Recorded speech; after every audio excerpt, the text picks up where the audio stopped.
Hello student, welcome in today's session. Today we are going to learn about the kingdom fungi. In last session we have learnt about the kingdom Plantae, the general characteristics of kingdom Plantae. But the detail about the kingdom Plantae we will learn in the lesson kingdom Plantae. Today we are going to learn about the kingdom fungi, what are the general characteristics of kingdom fungi, which are the members of kingdom fungi. Kingdom फंजाय म्हणजेच ज्याला आपण मराठीत बुरशी असं म्हणू. तर kingdom फंजायचे members कसे असतात? दे मे बी युनिसेल्युलर और multicellular. They are with a single cell और may be with the many cells. त्यांची बॉडी एकपेशीय असते किंवा अनेक पेशींनी सुद्धा बनलेली असते आणि त्या एका पेशीमध्ये सुद्धा एकापेक्षा जास्त न्यूक्लिया असू शकतात, ज्याला आपण मल्टीन्यूक्लिएटेड स्टेज म्हणतो. Unicellular organism in case of fungi may be with the many nuclei. Their protoplasm may be with the many nuclei. Protoplasm म्हणजेच आपण म्हणू cytoplasm plus the cell organelles. सेलमध्ये असलेलं लिक्विड जे आहे, ज्याला जेली लाईक मॅट्रिक्स म्हणू, ते आणि सेल ऑर्गॅनल्स मिळून सेल मेम्ब्रेन आणि न्यूक्लिअर मेम्ब्रेनमधले जे काही सगळे सेल ऑर्गॅनल्स आहेत आणि सायटोप्लाझम आहे त्याला आपण प्रोटोप्लाझम म्हणू. आणि किंगडम फंजायच्या मेंबर्समध्ये युनिसेल्युलर मेंबर्समध्ये सुद्धा प्रोटोप्लाझममध्ये एकापेक्षा अनेक न्यूक्लियस असू शकतात. किंगडम फंजायचे मेंबर युनिसेल्युलर पण आहेत आणि मल्टीसेल्युलर पण आहेत. तसंच किंगडम फंजायचे मेंबर्स हे यूकॅरियोटिक आहेत. What do you mean by eukaryotic? You means the evolved और डेव्हलप और ट्रूचा अर्थ होतो खूप जास्त डेव्हलप असलेलं. आणि कॅरिओटिक म्हणजे कॅरी ऑन म्हणजे nucleus. The organism whose cell with the develop nucleus that organisms are called as eukaryotic organisms. जेव्हा सेलचा न्यूक्लियस हा डेव्हलप असतो त्याला ट्रू DNA म्हणू आपण, ट्रू जेनेटिक मटेरियल म्हणू किंवा यूकॅरिऑन म्हणू. कधी असतो एखादा कॅरिऑन किंवा न्यूक्लियस यूकॅरिऑन? त्याला डेव्हलप कधी म्हणू आपण? When a nucleus is bounded by a membrane, double membrane. जेव्हा न्यूक्लियस दोन मेम्ब्रेननी बंदिस्त असतो, membrane bound nucleus is there. When nucleus is with nucleolus, when nucleus is with nucleoplasm, when the nucleus is with nuclear pores and the DNA with the histones, that nucleus, that genetic material is called as true DNA, true nucleus or developed nucleus. त्याला आपण यूकॅरिऑन म्हणू. जेव्हा न्यूक्लियसला double wall असेल, न्यूक्लियसमध्ये nucleolus असेल, nucleoplasm असेल, DNAमध्ये histone नावाचं protein असेल, nuclear वॉलला nuclear pores असतील आणि सेलमध्ये मायटोकॉन्ड्रिया आणि क्लोरोप्लास्ट सारखे मेम्ब्रेन बाउंड सेल ऑर्गॅनल्स असतील, तेव्हा आपण त्या सेल्सला यूकॅरियोटिक सेल म्हणू, त्या ऑर्गॅनिझम्सला यूकॅरियोटिक ऑर्गॅनिझम म्हणू आणि त्या न्यूक्लियसला यूकॅरिऑन म्हणू. किंगडम फंजायचे मेंबर हे न्यूक्लियस डेव्हलप असलेले मेंबर्स असतील, म्हणजेच यूकॅरियोटिक असतील. They are unicellular or multicellular and they are with the developed nucleus, therefore called as eukaryotic organisms. Okay, then what is about their nutrition? They are heterotrophic. They are having heterotrophic nutrition. There are two types of nutrition, autotrophic and heterotrophic. Autotrophic म्हणजे स्वतःचं अन्न स्वतः तयार करणारे, स्वयंपोषी, स्वतःचं energy स्वतः मिळवणारे. Auto means self, trophic means energy level, स्वतःची एनर्जी मिळवणारे. Hetero means other and trophic means energy. When the organism get their energy from the others, they depend upon other for their nutrition, they depend upon others for their food. जेव्हा एखादा organism त्याच्या अन्नासाठी, त्याच्या पोषणासाठी दुसऱ्या ऑर्गॅनिझमवर depend असतो, तेव्हा त्याला हेटेरोट्रॉफिक ऑर्गॅनिझम म्हणू. तर हेटेरोट्रॉफिझममध्ये 3 प्रकार आहेत. एक होलोझोईक, जेव्हा ऑर्गॅनिझम सॉलिड फूड मटेरियलवर डिपेंड असतील तेव्हा त्याला आपण होलोझोईक ऑर्गॅनिझम म्हणू. जेव्हा ऑर्गॅनिझम हे डेड आणि डिकेड मटेरियलवर डिपेंड असतील त्याला आपण सॅप्रोफायटिक म्हणू. म्हणजे मेलेले आणि कुजलेले प्राणी किंवा वनस्पती यांच्यावर जेव्हा एखादा ऑर्गॅनिझम डिपेंड असतो न्यूट्रिशनसाठी त्याला सॅप्रोफायटिक म्हणू. आणि पॅरासिटिक म्हणजे एखादा ऑर्गॅनिझम दुसऱ्या ऑर्गॅनिझमच्या शरीरावर किंवा शरीराच्या आत डिपेंड असतो तेव्हा त्याला आपण पॅरासिटिक न्यूट्रिशन म्हणतो. These are 3 types of nutrition under the heterotrophic nutrition. तर फंजाय हे हेटेरोट्रॉफिक न्यूट्रिशन करणारे आहेत. त्यामध्ये ते होलोझोईक तर नाही आहेत, पण ते सॅप्रोफायटिक पण आहेत. ते डेड आणि डिकेड फूड मटेरियल डिपेंड राहतात. ते पॅरासिटिक पण आहेत, म्हणजे ते दुसऱ्या ऑर्गॅनिझमवर डिपेंड राहतात. जसं आपल्या डोक्यात डॅन्ड्रफ होतो, आपल्या डोक्याच्या हेडच्या स्काल्पवर, कवटीवर जी चरबी आहे त्याच्यावर, जी स्किन आहे त्याच्यावर डॅन्ड्रफ येतो, म्हणजे पायात दोन बोटाच्या मध्ये होणाऱ्या चिखल्या आहेत, that is also one of the fungal infection. Okay, scabies in between the fingers of a hand, that is also one of the fungal infection. तर कुठल्याही ऑर्गॅनिझमच्या शरीराच्या बाहेर किंवा शरीराच्या आत किंवा प्लांटच्या शरीराच्या बाहेर किंवा शरीराच्या आत फंगल इन्फेक्शन होऊ शकतं. जसं उसावर पडणारा आपण म्हणू रेड रस्ट आहे, वीटवर पडणारा ब्लॅक स्मट हा रोग आहे. It is one of the indication of fungal infection. The fungi may be saprophytic, they are depend upon dead and decayed material. Fungi may be parasitic, that depend upon the body of another organism externally or internally, and they may be having the extracellular digestion. बघा, जसं plant photosynthesis करतात, आपण त्यांच्यापासून मिळालेलं अन्न ग्रहण करतो, तसं फंजाय हे रेडीमेड फूड मटेरियल फक्त आणि फक्त ॲब्झॉर्ब करतात. When they depend upon the plant from external or internal side, when they depend upon another animals from the external or internal side, they only having absorptive mode of nutrition. ते फक्त ready-made food material absorb करतील. Therefore, the digestion is called as extracellular digestion, because digestion of food, it is completed outside the cell only. Already जे material आहे food material ते सेलच्या बाहेरच digest झालेलं आहे, कारण दुसऱ्यावर डिपेंड आहेत फंजाय, स्वतः अन्न तयार करत नाहीत आणि रेडीमेड फूड मटेरियल ॲब्झॉर्ब करतात. जसं आपण डायजेशन करतो, खाल्लेलं अन्न पचवतो, आपण चावतो, त्याच्यामध्ये सलायवरी फ्लुइड्स मिसळवतो, त्याच्यामध्ये HCl मिसळवतो पोटाकडून तयार झालेलं, आपल्याला बरेच डायजेस्टिव्ह ज्युसेस मिक्स करतो आणि फायनली स्मॉल इंटेस्टाईनमध्ये ॲब्झॉर्प्शन होतं. तसं फंजाय रेडीमेड फूड ॲब्झॉर्ब करतात.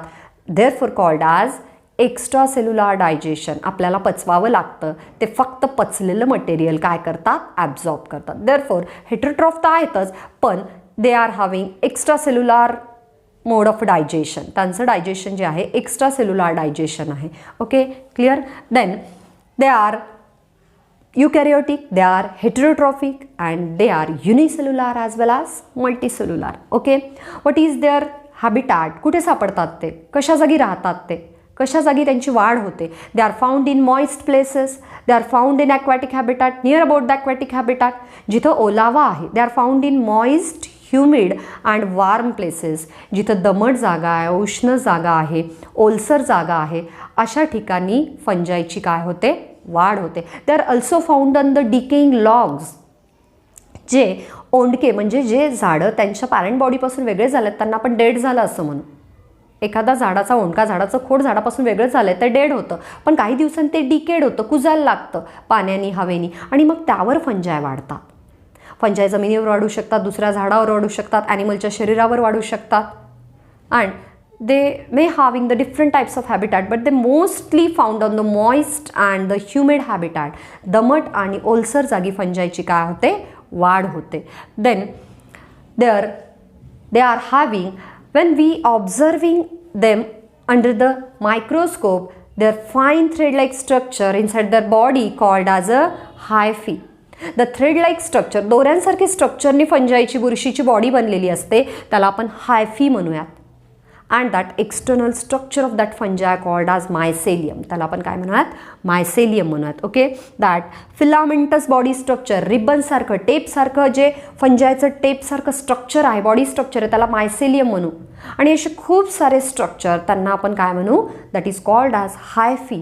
And there may be many types of hyphae. खूप सारे प्रकार असतात हायफीचे, त्याच्यामध्ये आपण 4 प्रकार आपल्याला बघायचे आहेत. That is the one of the, when hyphae it is with the partition, जेव्हा हे पार्टिशन असतं त्याच्यामध्ये ह्या ज्या रेषा दिसतात त्यामुळं त्या मायसेलियमचं विभाजन होतं, या रेषांना आपण सेप्टा म्हणूयात.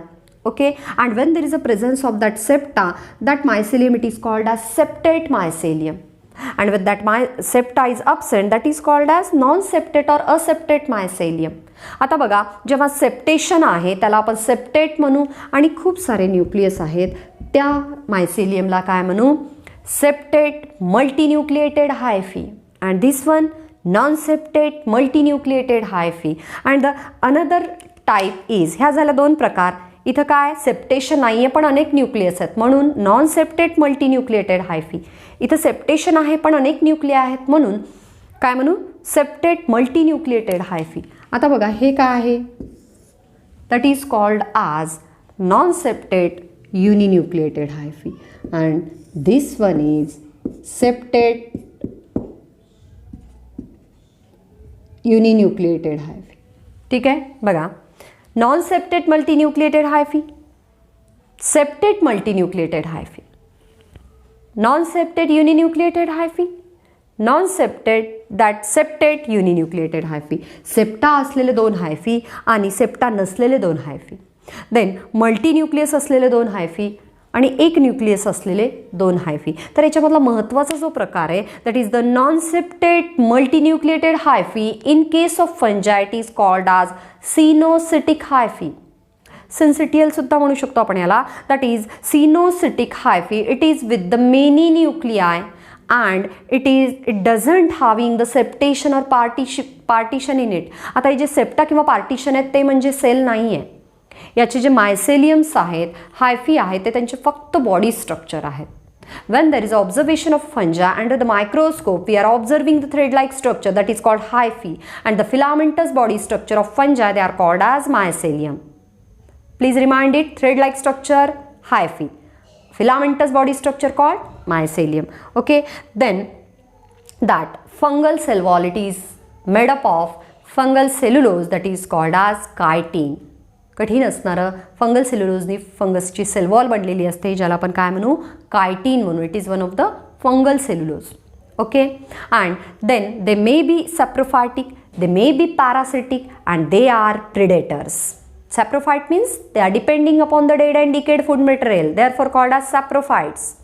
Then they are parasites when they are depending upon the body of another organism, just like the Ustilago, Puccinia. आपण बघतोय जवारच्या बाजरीच्या कणसांना काळा असा रोग पडतो, किंवा अर्गॉट नावाचं जे जवारवर होणारा रोग आहे, अर्गॉटिझम, दॅट इज अर्गॉट नावाचा फंजाय आहे, त्याच्यामुळे प्लांट्सवर रोग पडतो, तर त्यांना आपण पॅरासाइट्स म्हणू शकतो. दे आर एक्टोपॅरासाइट्स, बाहेरून ते अटॅक करतात. समटाइम्स उसाला जेव्हा आपण उभा कापू त्याच्यामध्ये रेड रस दिसतात, लाल डाग दिसतात, that is the Puccinia. Okay, then harmful fungi also there, just like the Puccinia, Ustilago, then the ergot, and there is a useful fungi also, just like the yeast. They are yeast, it is used in the Streptomyces cerevisiae. It is the scientific name of yeast, and it is used in the bakery to make the bread. बेकरीमध्ये, कन्फेक्शनरीमध्ये वेगवेगळे पदार्थ बनवण्यासाठी ईस्टचा वापर होतो. Okay, जसं pizza आहे, bread आहे, पाव आहे. Then yeast also used in the formation of alcohol and fermentation industries. They are use to form the antibiotic, म्हणजे अँटीबायोटिक तयार करण्यासाठी, विटामिन तयार करण्यासाठी, फर्मेंटेशन प्रक्रियासाठी, चीज, देन द पनीर या फॉर्मेशनसाठी डेअरीमध्ये सुद्धा खूप साऱ्या फंजायचा वापर होतो. But the major use it is of the yeast, Streptomyces cerevisiae. Okay, some fungi are useful and some are harmful. But when fungi are depending upon the body of another organisms, that is called as parasites. When they are depending upon the external side of body of organism, that is called ectoparasite. When fungi are present in the internal side of body of plant or animal, that is called endoparasites. Okay, then they may be predators.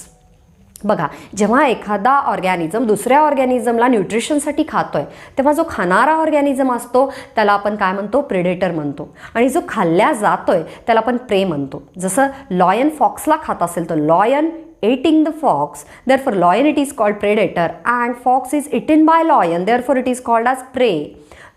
Fox म्हणजे कोल्हा हा भक्ष्य आहे आणि सिंह हा भक्षक आहे. तर फंजाय हे चांगले भक्षक असतात. They are depending upon the prey, animal, plant, bacteria, कशावरही फंजायचं इन्फेक्शन होऊ शकतं. Okay, what are the types of reproduction found in the fungi? There are two types of reproduction, that is the sexual reproduction and asexual reproduction. Sexual reproduction, it is by the sexual spore formation, but the asexual reproduction, it is also by the spore formation, and it is done by the budding, just like the yeast. Yeast, it is a unicellular fungi. It is having protoplast with the many nuclei. When they form a parenchymatous outgrowth on their body, that is called as a bud, and when this bud develops from that parenchymatous cells, it detach from the parent body and it develop into a new yeast cell.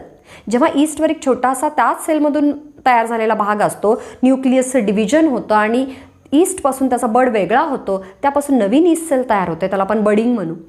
Fission, जेव्हा एक फंजायची sale 2 भागात विभागल्या जाते, त्याला binary fission म्हणतात. अशा तऱ्हेने सुद्धा फंजायचं डिव्हिजन होतं आहे, रिप्रोडक्शन होतं आहे. अँड फ्रॅगमेंटेशन, आपण बघतो की ब्रेडवर एका 2 दिवसात फंजाय आलाय, बुरशी आली आहे की दुसऱ्या दिवशी आपल्याला सगळीकडे पसरलेली दिसते. जेव्हा एखाद्या फंजायच्या मायसेलियमचे किंवा हायफीचे तुकडे होतात, when they are undergoing the fragmentation, they are divided into many fragments and each fragment gives rise to the new filament, new hyphae, new mycelium.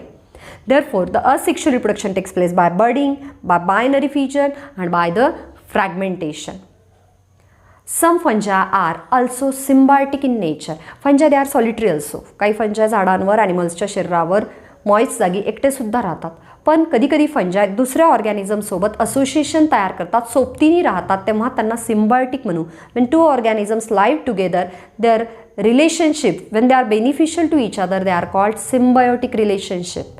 when fungi live with the algae, algae अन्न तयार करेल आणि फंजाय त्या अन्नाचं decomposition करेल, फंजाय अल्गीला राहायला जागा देईल मायसिलियममध्ये, and that relationship it is called as लायकेन.